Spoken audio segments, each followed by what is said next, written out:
Hey, hey, hey, I'm Michelle. And I'm Greta. We are girlfriends who have always been seekers. We love learning, sharing, and most of all, we love having those soul-to-soul moments with our girlfriends. Our podcast is about spiritual connection and sisterhood. You are not alone. So grab your glass, get comfy, and join us as we make some noise, light up the room, and Get into it.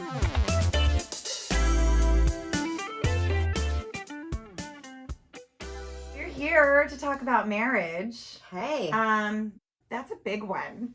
I don't think we're gonna get it all No, done probably in not. one podcast episode. I Yeah. think we're gonna need to revisit this topic Right. over and over again because there's so many facets of marriage, right? So many. Yeah. And we've both been married a long time. So that just brings so many topics to the Yes. forefront. There's so many directions that we could go with this.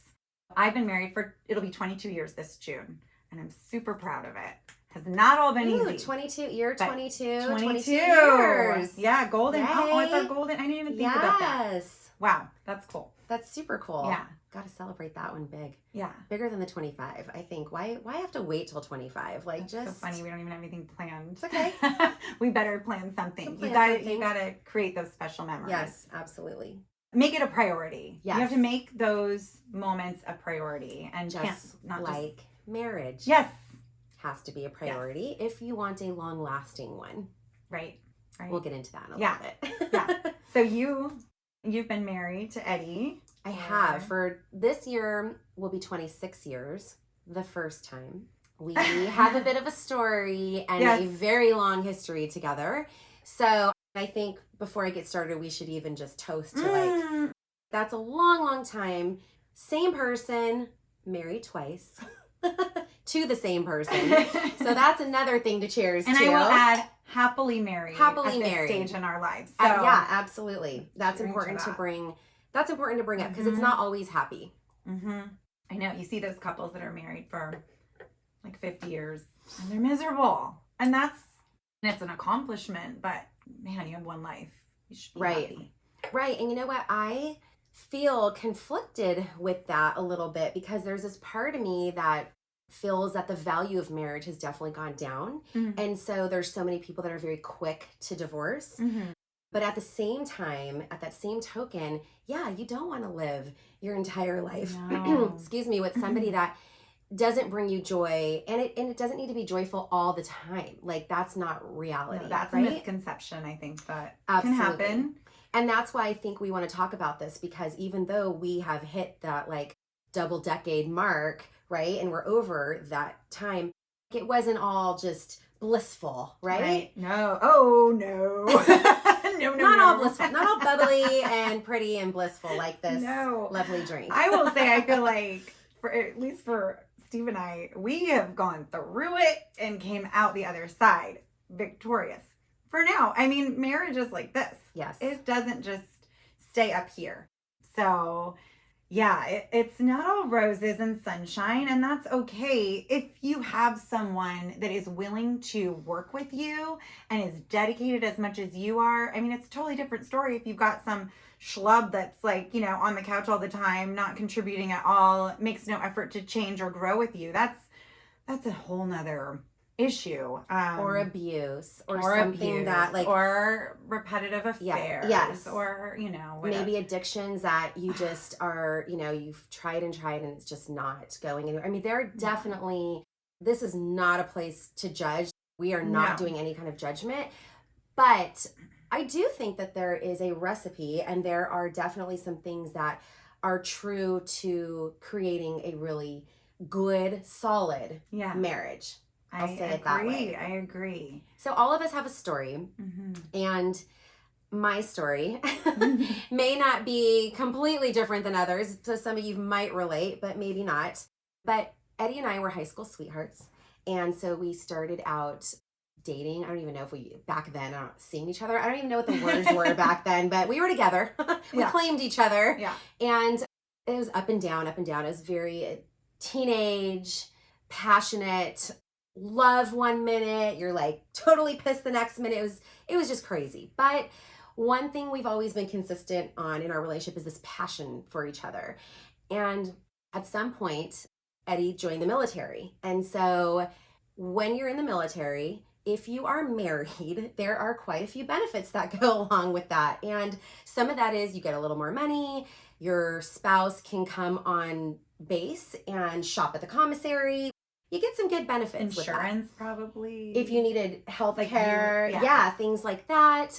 So at one point, I proposed to my mother, like, hey, I'm not 18 yet, but if you sign this piece of paper, I can get married. And she's like, no.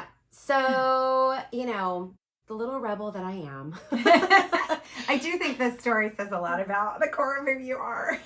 I had to take an alternative approach. So I'm like, let me get creative here. What can I do?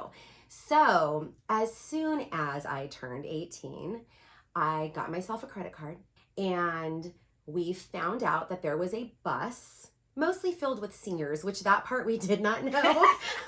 But this bus took you to Reno. I have a visual right now in my head. Yeah. You and Eddie, these Totally. teenagers, and a bunch of blue hair. Yes, it was exactly that. So we're like, we're going to the back of the bus because, we're fun and we're going to be a little loud and we're about to get married. And so Eddie found a chapel, and it was during hot August nights. So the funny thing is, we're here in Reno, and so it was very uneventful, by the way. We go in, we get, do you, yes, yes, yes. And then we have to go to the recording office and, get the paperwork. And, my husband, being the romantic that he is, all day, it was just like, oh my gosh, you're so beautiful, my wife, and da-da-da. And I'm just like, I'm going to get in big trouble. Nobody knows I'm here. I'm going to be home super late tonight. I don't even know what that's going to look like. So I'm like in this headspace. But then at the same time, I'm like, okay, cool. Like I get to go on base. I get to do all these things, So we were too young to gamble like the rest of the singers that were on the bus. So we're like, what are we going to do? Hot August night. So here we are roaming around Reno and still just trying to wrap our mind around what we just did. So we get back on the bus, get back into town. At this point, it's about 2 a.m. I can't stay out all night. I'm going to get in trouble. So I'm like, I got to go home. Mom and dad who don't even know you're married. For my mom and dad who have no idea where I've been, what I'm doing. And, this is back when, so this was actually 28 years ago. So, we didn't have the trackers on anyone. Mm-hmm. You had to work to get a hold of someone back then. Oh, yeah. It wasn't so easy. So I come home like nothing. And, Eddie for a moment was just like, what do you mean you're going home? Like, we just got married. And like, yeah, but I didn't say I was moving in with you right now. I mean, we really weren't clear on our terms yet. So I go home and, well, I stayed there for about 2 years because it's just every time I hear it, it's so great.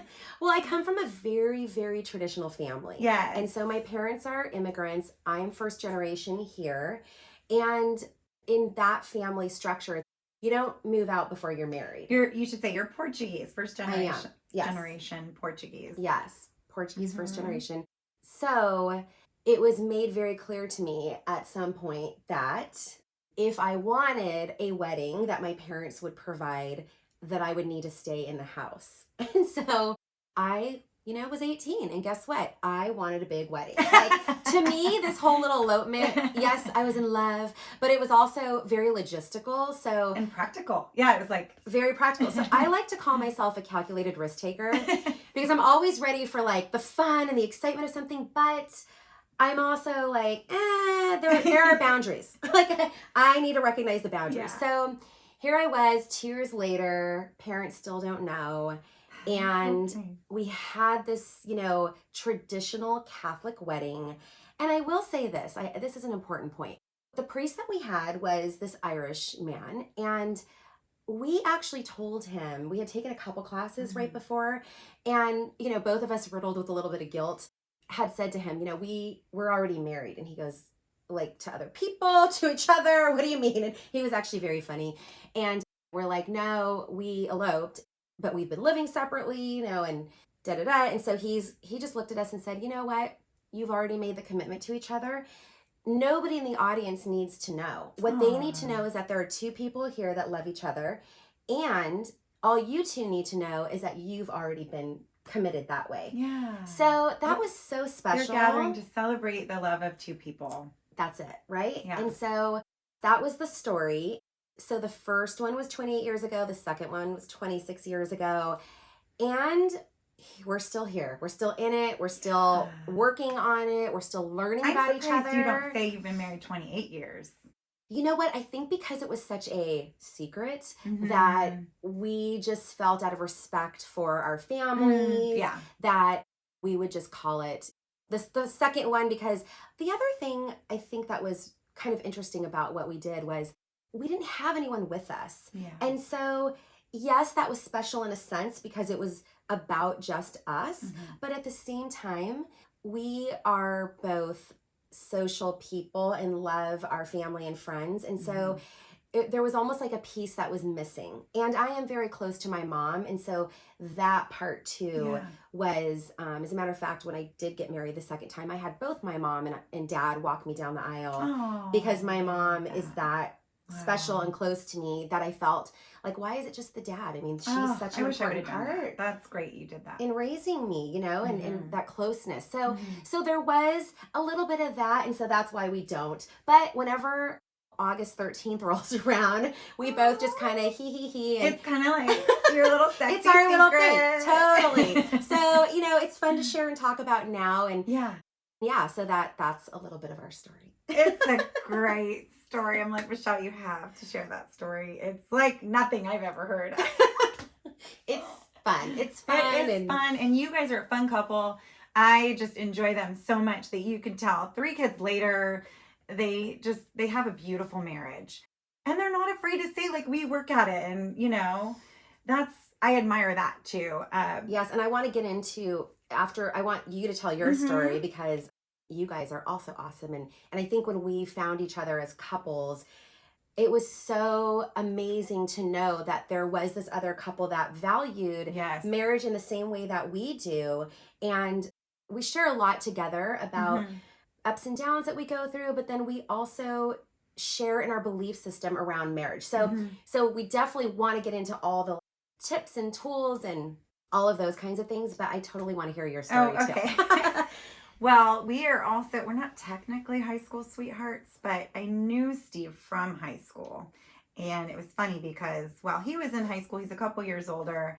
And so when he was in high school with me, he dated other people. I dated other people. We kind of hung in the same circles, but I was like, no, he's too much of a wild man. I'm not interested. Steve, a wild man? Why am I not surprised? He started that way. No, fun guy. You stay over here. I was in leadership class and he wasn't, but he would cut classes and come in and hang out with everybody. I never felt like his attention was all directed towards me, but he would sit like almost on top of me, totally invading my personal space. And it was like awkward and like, hi, what do you? I love He that. made me nervous. And by the way, the audience should know Steve's a big man. Like he's very yes, tall. that probably puts things into perspective a little bit better. A little bit. He is I don't even know how 6'4". tall. 6'4". I mean, he's a big guy, and not that Greta is you're not super tall or super short, but you know what I mean. To have some like a massive man come near you, I mean. He was just unpredictable, and he's really funny, and so you just never know what was going to come out of his mouth, and what do I say, how do I respond? Anyways, it was sort of like that for, the time that he was in high school. And then the year after he graduated, so I was a junior, he had graduated, we ran into each other at a party, and he was blowing smoke rings. And they were really good ones too. I was really impressed. I won't say what he was smoking. But he was talented. That part, yeah. I was intrigued. I was like, oh, that's really cool. How do you do that? Anyways, we just started striking up a conversation. And it's like later I found out he had always liked me. But it was like we both all of a sudden really saw each other. And that was it. From then on, we talked on the phone every single night for hours on end. Isn't that awesome? I feel like that's part of where our kids, they're not gonna, they don't have that. So much of their connection is through texting and FaceTiming. they're still distracted with other things. We're like, all Yeah. you had was that phone Yeah. and no visual anything, No. right? And my little alarm clock with FM radio that was like Right. staticky in and out. Totally. And we would both put it to the same station Yes. and listen to Cat Country 103.3. I mean, back in the day. And, yeah. And he would be like, this song reminds me of you. And we talked for a week straight before Wow. he didn't even ask me out on a date. I still give him crap about that. He said we were setting up his buddy with one of my girlfriends at the time. So we went to, it was like a golfing games place, like very casual. But he borrowed his friend's fancy car. I don't even remember what Wow. it was. Some nice fast car. Oh, I think it was a Mustang. And took us out to this golfing games. And he was eating French fries like a dog. And I just like fell head over heels in love. That says a lot about me, I guess. Just being silly and free. And I probably like the things that I wanted to be more of too. I just admired that. Anyways, that date, we just hit it off. He said that was the date he said he wanted to hang his hat up. He was Wow. done with anybody else. And it was kind of, I asked him to my my junior prom. And he couldn't go because he already had a date to a senior ball in another school. Oops. So that's how we started. But even like the senior ball that he went to, all he could do was thinking about me. I ended up going to my junior prom with some other douchebag that I couldn't stand. And all I could think about was Steve. And so I feel like from then on, it was just us. There was no turning back. Oh, I forgot the best part. So after the golfing games little date, we're sitting on his parents' back deck. And I had this, I'm looking up at the stars. He's on a lounge chair and I'm sitting in front of him. So he's behind me. And I'm looking at the stars. And I knew if I looked back, we were going to kiss. And that would be our first kiss. And I had this overwhelming feeling of there will be no turning back after this. Wow. I know. And it was frightening. And I was Wow, going to that's go pretty away to insightful. college. And I had all these big plans. And none of them involved a guy or marriage or any of that. I wasn't even thinking like that. I did not want a serious relationship at that time. And I remember just looking up at the stars and being like, fuck, I don't want to do this yet. But I looked back and we kissed. You did it. You did And it. that was it. And and I knew it. Like I just knew it. Well, And he cheers. knew it I too. am glad you looked back. I am too.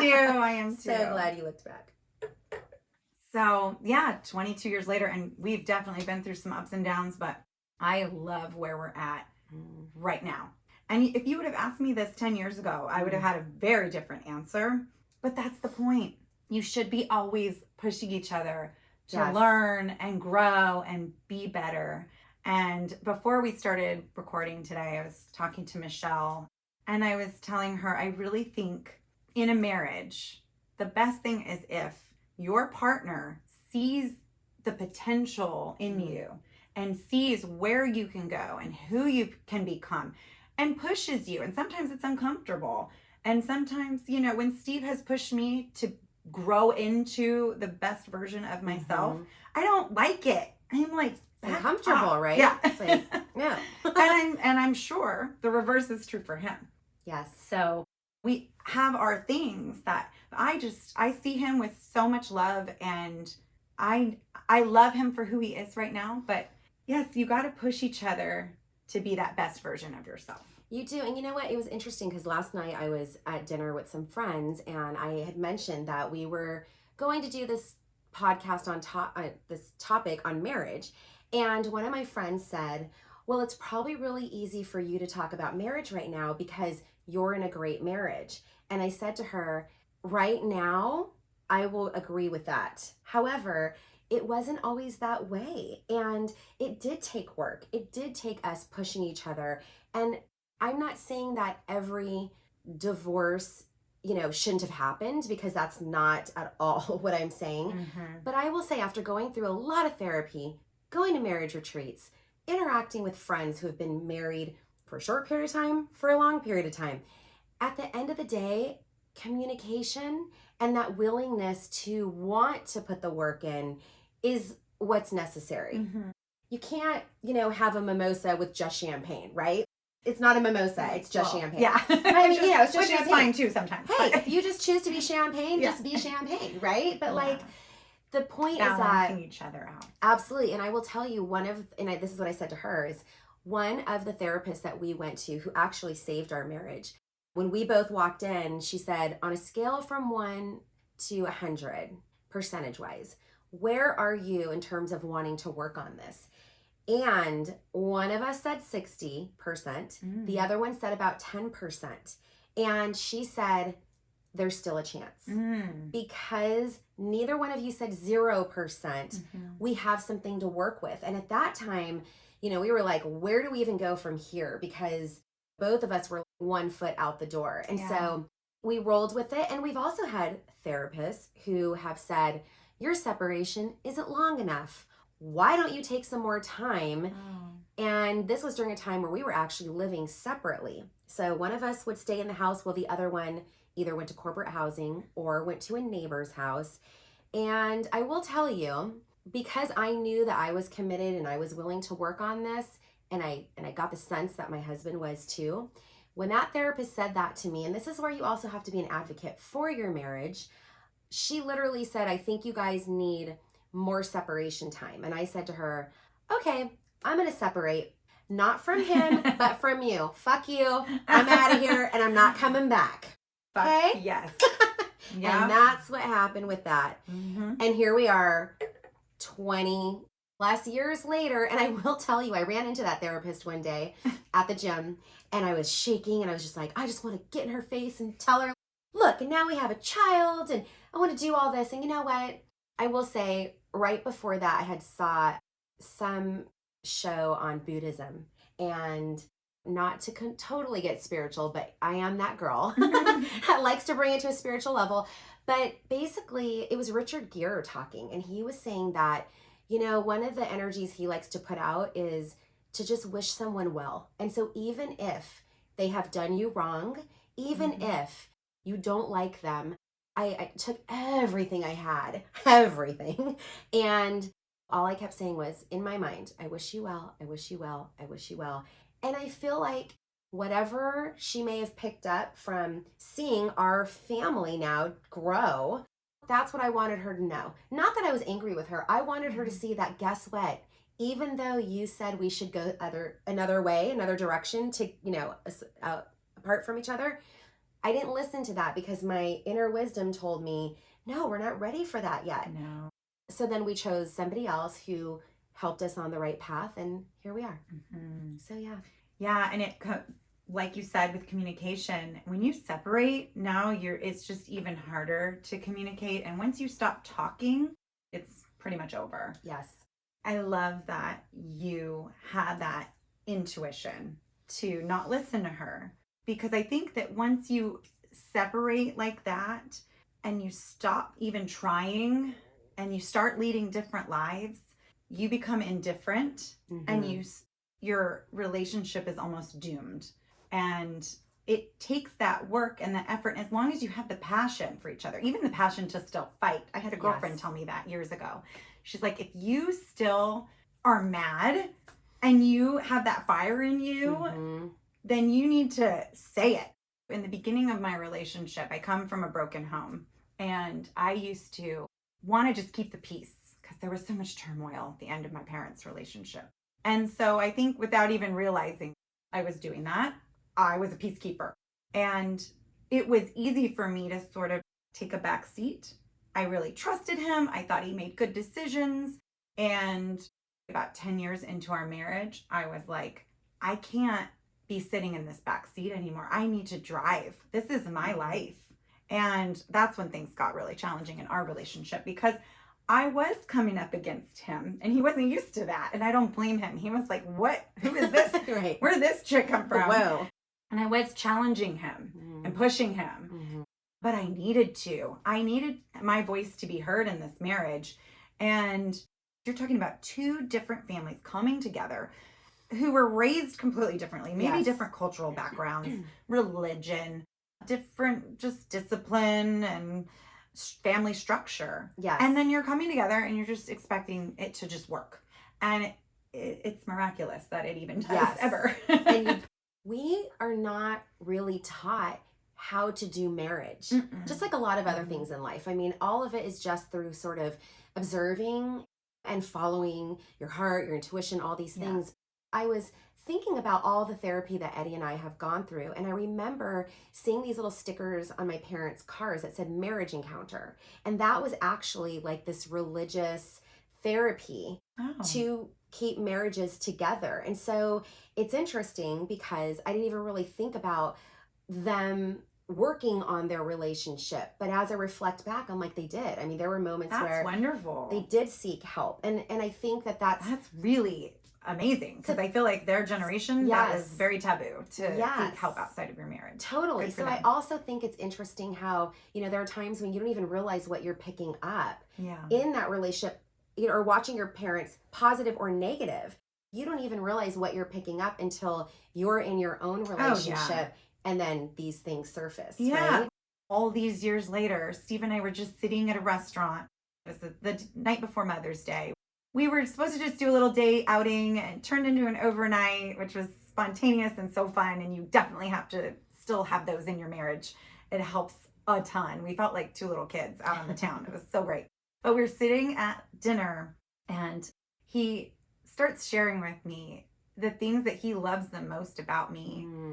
And he was just talking about things like the way I've raised our children. He gives me tons of credit for that, which is so great to hear. Yes. I needed to hear that. I didn't know how much I needed to hear it until he said it. But then he also said the things that he really loved about me were the things that I fought the hardest for. And that just meant the world to me. He recognized how hard I fought for us, and the example now we are able to set for our kids. I didn't even know I needed to hear that from him, but those words were the best gift I could have ever gotten. I love that story. And I think what you're saying about just that spontaneity in the relationship and those dates, that still should occur, because that's when we really do get to let go of the housekeeping, right? And the kids. I mean, kids are, sorry, but they're not good for a marriage. They're just not. They're just not. You can say they're beautiful, gifts from God, all of that. But you get good Christmas pictures. Oh, man. You want to kill the romance. Right? Be up at 3 a.m. changing dirty diapers and not getting any sleep or having any sex. And all those things. However, but I think you can still be creative. And that's the fun part about marriage, is that when you've got two people who are really trying to work together. My mom, though, after I had kids, it's right after I had my son, because he's the oldest, she was the one that told me, she said, Michelle, you and Eddie still need to go out and date. So even during moments of me pumping and storing up milk, and she's like, just get out. Such a hard time. It was a hard time. And there's even a physiological part that, so going back to what you're saying, you're trying to be present. Your boobs are filling up with milk. They're getting tingly. You've got to release this, and you're at maybe the restaurant. And biologically, you don't even really crave. Well, some people do. Hormones are funny. They react differently in other people, but you don't even really want it at that point. Well, I didn't. I was like, leave me alone. I'm just here to feed babies. Like all these things are happening right now. But going back to the point of the date nights, and we did do that, and we continued that on. We've kind of fallen off recently a little bit. I mean, we've been doing a lot of traveling lately. So I feel like we've had some time together that have been mixed in with like work and play and all of that. You guys make your marriage a priority. We do. Mm-hmm. We absolutely do. And I think I did get that message from my mom. Mm-hmm. And, interestingly enough, Mama. Thanks, Mom. Interestingly enough, we haven't really talked about the support system in a marriage. Mm-hmm. And I think that's a big deal, because it's not just the husband and wife. Yeah. It is, who are the people around you and how are they supporting your marriage? So fortunately, I had quite a few aunts and uncles, cousins who were also there to totally support Eddie and I. So in moments where things were not going well, during fights, during those seasons of, are we staying together or not? I had people who genuinely came in and even though they may not have agreed with me or may not have agreed with him, they were still there loving and supporting on us. They genuinely loved your marriage. And I do think it is so crucial to have. I have 2 girlfriends that I can share everything with. Well, not everything, but when I need to get it off my chest, something that's going on with Steve and I, these are the girls that they love my husband. They know who he is. They see the core of him. They love us. They love our marriage. I think that's the really critical thing is don't just blab your stuff to everyone. Everyone doesn't have your best interest at heart. You need to have those people that genuinely care for both of you, Yes. like you're saying you had. And I have found also it's so helpful because sometimes you need a different perspective. Yes. And it's great to have that person that gives that to you.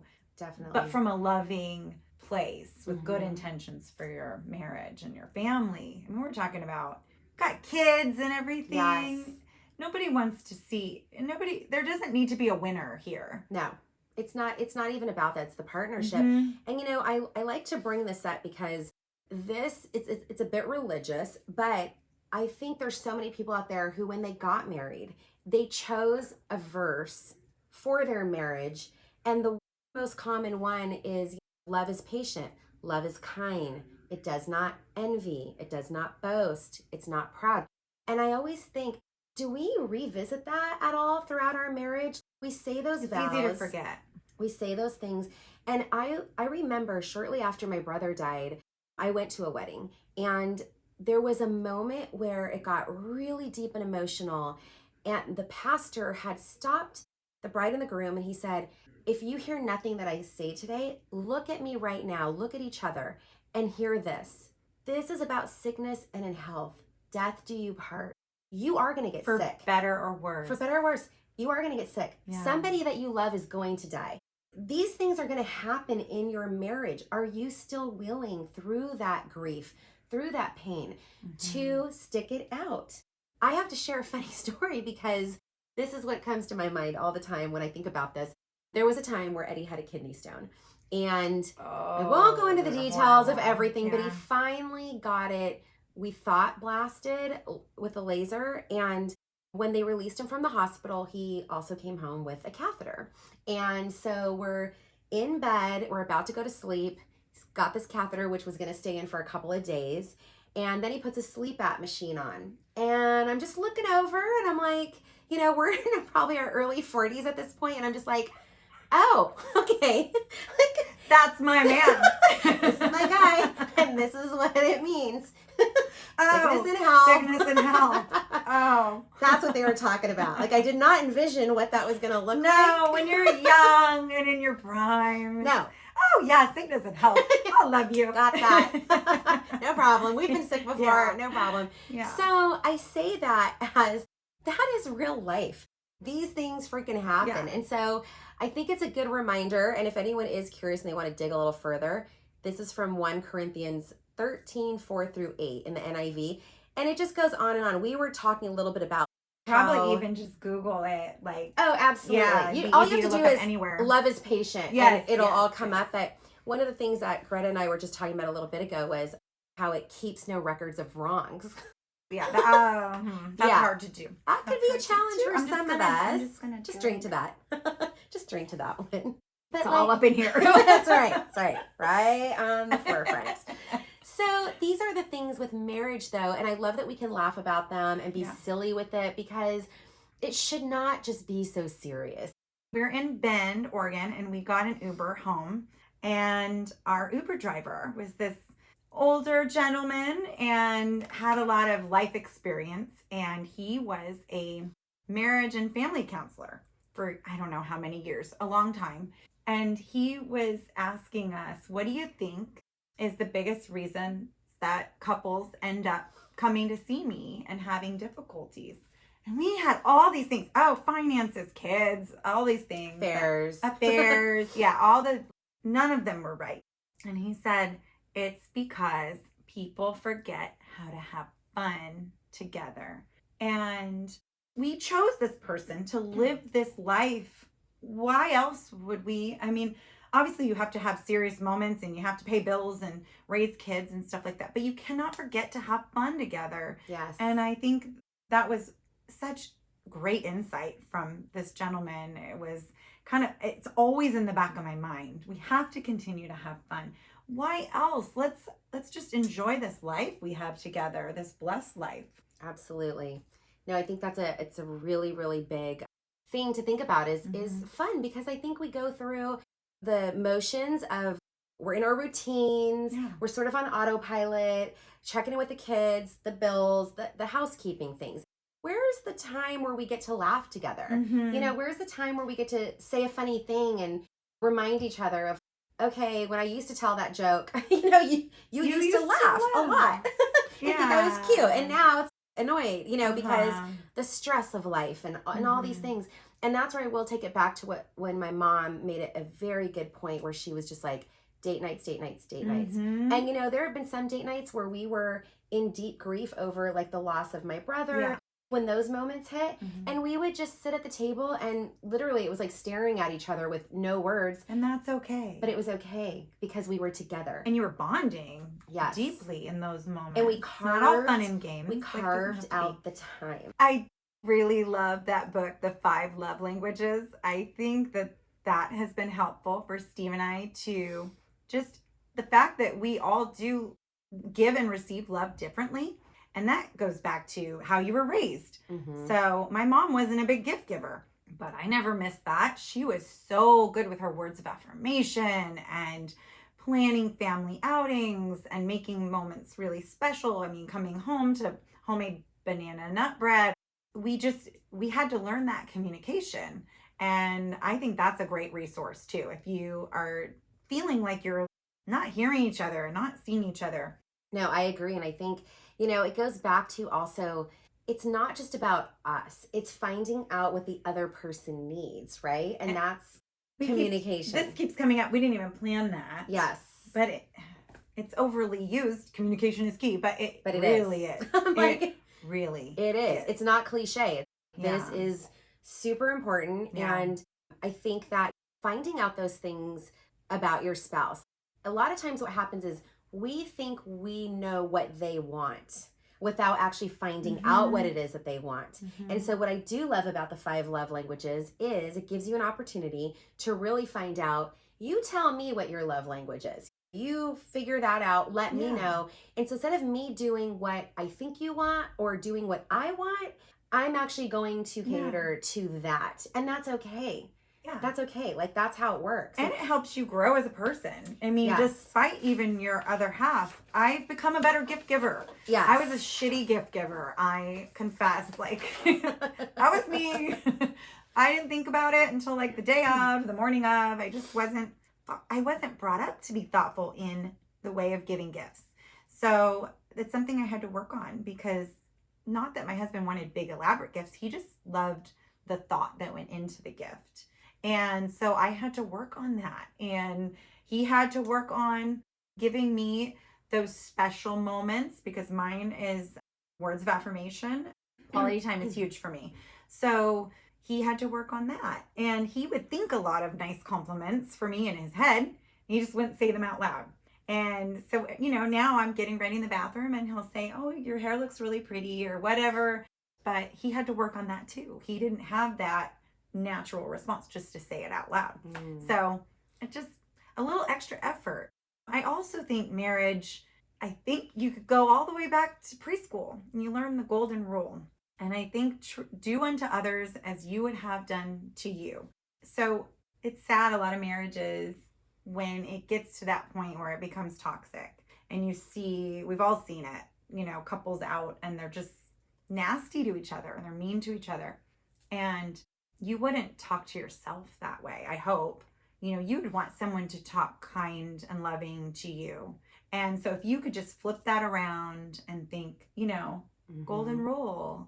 I want to treat this person I've chosen to do life with. It's a pretty big freaking deal. Well, I with kindness.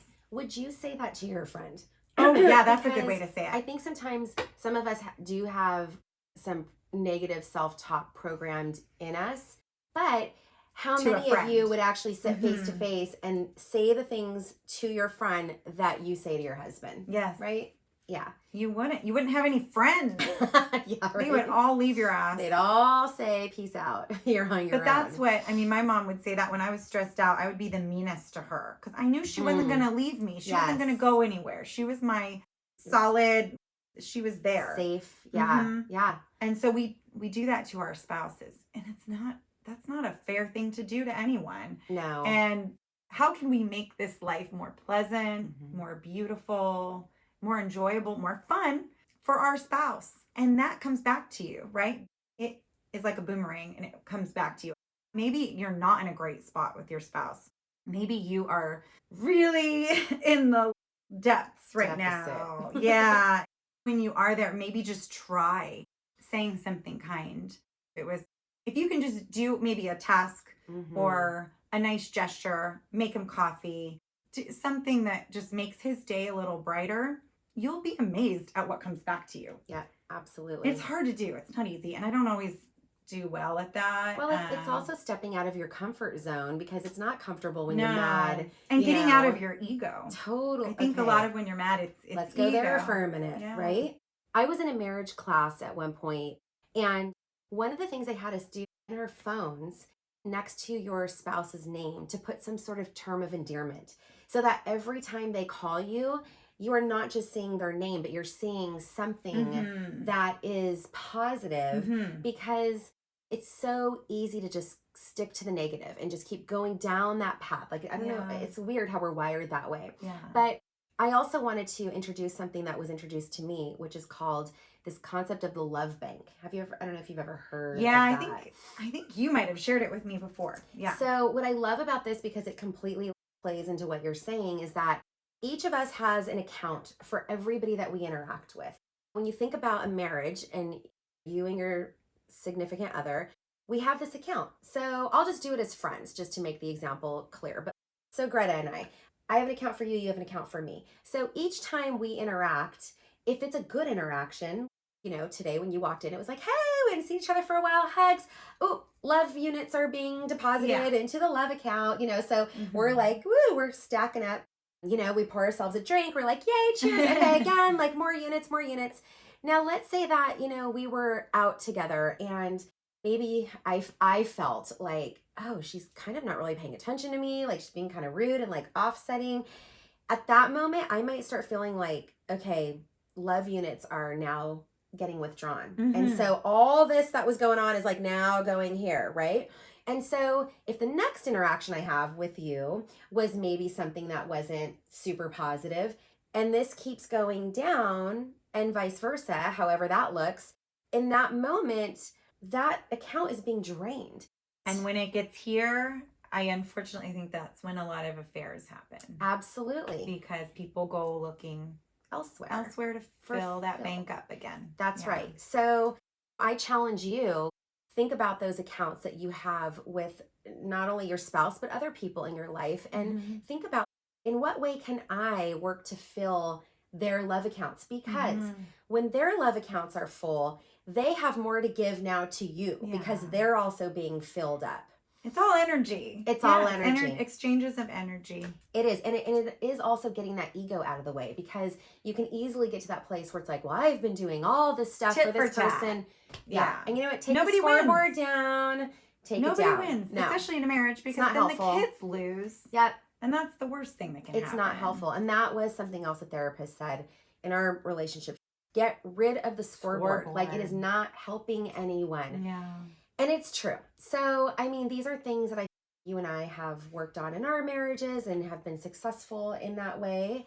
And there's so many tools and so many resources. And you know what? Remember, when it gets dark, end of the night, it's dark, the sun rises the next day. So if that's where you are in your relationship right now, where it just feels like you're in that darkness, the sun comes up. Like, you can try again. And that's the beauty of all of these tools. A simple text message to let your person know that you're thinking of them. A little emoji even. I mean, a note on their card. Yes, a note on the card. If your person's traveling, a handwritten note in their luggage that they just get to find. We do that sometimes. It doesn't take much. No. A little bit of extra effort, and it comes back to you. You'll be amazed at how they soften up. But I also want to touch on this one more time. You talked about it a little bit, but what we really admired as a couple with your relationship with Eddie as well, how you, I think, surround yourself with other couples that value marriage and family as much as you do. There are a lot of marriages out there, and maybe they're struggling or whatever, but if you're spending a lot of time with those people, it can have a detriment to your marriage. Mm-hmm. And I think it's really crucial that you surround yourself with people who have the same values around marriage and family that you do. So, I agree. I think it's super important. Boundaries that you might have in your own relationship might not be the same as other people, and that's okay. Again, no judgment there. But if you're looking for that support and that understanding and that connection with other people, you kind of have to all be on the same boat, because the advice you're going to get, the opinions you might get are going to look a little different if they're not in alignment with you. Alignment's a great word. Yeah, because I think if you have a friendship with another couple and one of them's, going out on the other one or wants to get divorced and that's all they talk about, and then you're in a rough patch with your husband, it's just almost opening the door up for that stuff for your relationship in a way. Yeah, and I'm glad you're saying this, because this is real talk. This is not the little post on Facebook that shows that everything's perfect and fine and that we're all having this fantastic time together. This is reality. There are times when you have to eliminate people out of your life depending on what's going on. Yeah. That what is their intention? Yes. What is, we're in our 40s. The real situation is a lot of people are getting divorced right now. Right. And my in-laws told me this would happen. They were like, you're going to go to all the weddings. Yes. You're going to go to all the baby showers then.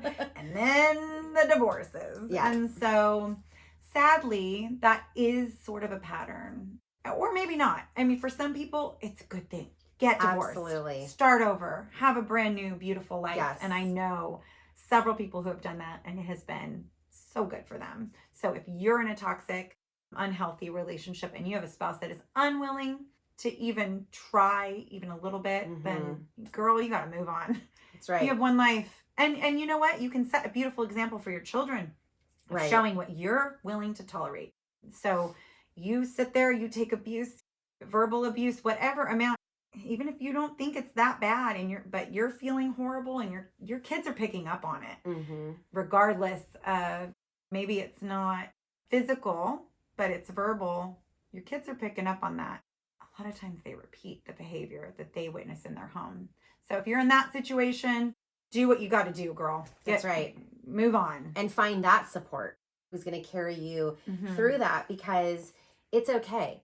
And you will need support, whether you're working on the marriage or you're exiting the marriage. No matter what, we can't do this alone. That, I think, is one of the biggest messages I think I want to get across through That's My Girl, is that, listen, you can navigate it alone, but I'm going to tell you this. It is going to be a much smoother ride. It is going to be a much more enjoyable, whether you are working on it or you're not, whatever it is, that path that you're going to take is going to have so much more depth if you just reach out and you find your people. Yeah, and I think it is an old way of thinking that don't air your dirty laundry and just keep it all to yourself and struggle. No, talk to people that you trust. That's the key. Don't talk to any and everybody. Right. Don't do that. Talk to people that you really trust, that respect your spouse and your marriage, and even just saying it out loud, the answer becomes clear. Definitely. Keeping it inside, running these thoughts in your head like a hamster wheel does no good for anybody. So you got to have someone to talk to, or maybe it's a therapist. We both highly recommend marriage therapy. Yeah, absolutely. It's been helpful for both of us. It really has. And I shared my example of the not so helpful therapist, and that's important too. So when we talk about picking your people, I'm even talking about professional help and finding that intuitive side of who you are. Yeah, you might go see a therapist and it might not work out. Try again. Yeah, don't give up. Don't give up. And that, I think, is also the message for marriage is don't give up. Try, but then if you get to that point where it's just not working out, then you have to do what you need to do. But the work has to be done. None of this is just about floating around and thinking all the support and the tools and everything is going to come to you. This is about you playing an active role in a relationship is really what it is. Yeah. Well, I'm happy I have you to talk to. I am here, my friend, and I have you. Yes. And just admire and love your whole family dynamic.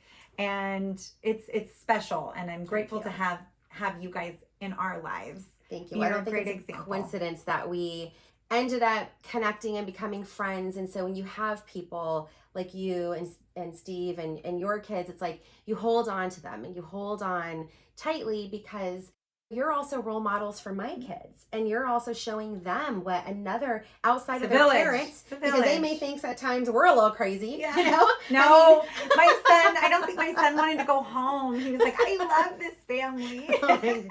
Yes. They're loud and fun, and there's always someone cooking in the kitchen. Something's always going on, that's for sure. And no, so it's awesome. And that is the village, and this is what it's supposed to be like. Yeah. So well, cheers, girl, and cheers to marriage. And may your marriage grow stronger. That's right. Or end. or end. Okay. Whatever you need to do to be the best version of yourself. So you'll be our girl. Thank you for tuning in to today's episode. If you liked what you heard and we're your girls, please share and add a review on iTunes so we can continue to grow our circle. You can also find us on Instagram and TikTok at That's My Girl Podcast.